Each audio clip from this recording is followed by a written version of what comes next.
રાજકોટ જિલ્લા ભાજપ દ્વારા અયોધ્યા દર્શને જનાર આસ્થા ટ્રેનને વજુભાઈ વાળાના હસ્તે પ્રસ્થાન કરાવવામાં આવ્યું હતું। રાજકોટ જિલ્લા ભાજપ દ્વારા રાજકોટથી દર્શન કરવા માટે આસ્થા ટ્રેન આજે રવાના કરવામાં આવી છે। આશરે 1500 થી 2000 જેટલા લોકોને લઈ જવામાં આવ્યા છે, જેનું ફૂલહાર તેમનું અભિવાદન કરવામાં આવ્યું। ખાસ આ ટ્રેનને મુસ્લિમ ભાઈઓ દ્વારા પણ ટ્રેનમાં જતા લોકો માટે શુભકામનાઓ પાઠવવામાં આવી હતી। માલવિકા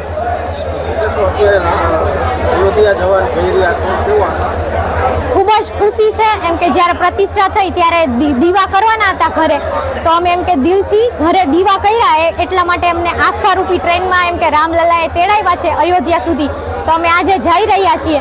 અને અહીંયા ખૂબ જ સુંદર વ્યવસ્થા છે, આઈ કાર્ડ આપ્યાથી લઈને ચા પાણી બધી વ્યવસ્થા અત્યારે કરવામાં આવી છે। રાતે ભોજનની પણ વ્યવસ્થા અત્યારે થઈ ગઈ છે અને જ્યારે જવાના છીએ એમાં કઈ રીતે આપણને વ્યવસ્થા પૂરી પાડવામાં આવશે એની ગાઈડલાઈન પણ આપી છે।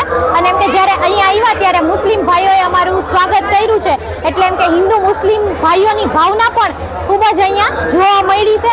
અને નરેન્દ્રભાઈ મોદીએ આટલી જહેમત પછી જ્યારે એમ કે રામ મંદિરની પ્રતિષ્ઠા કરી છે, તો અમે ખૂબ ભાગ્યશાળી છીએ કે અમને રાજકોટથી પ્રથમ જ આસ્થા ટ્રેન જે જઈ રહી છે એમાં જવાનો મોકો મળ્યો છે, તો ધન્યવાદ।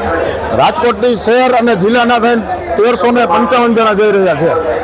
એમાંથી વોર્ડ નંબર 12 માંથી 35 જણા જઈ રહ્યા છે। એમાંથી રાજકોટ વોર્ડ નંબર 12 ની અંદર નવું વાવડી ગામ ભર્યું, વાવડી ગામના 5 છત્રી યુવાનો જઈ રહ્યા છે, અમારા બધા મોટા ભાઈ વડીલો।